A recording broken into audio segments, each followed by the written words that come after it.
how to make a Twitter account private.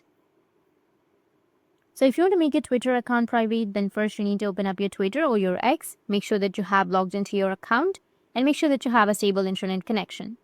Now you need to go with the top left, which has that profile section.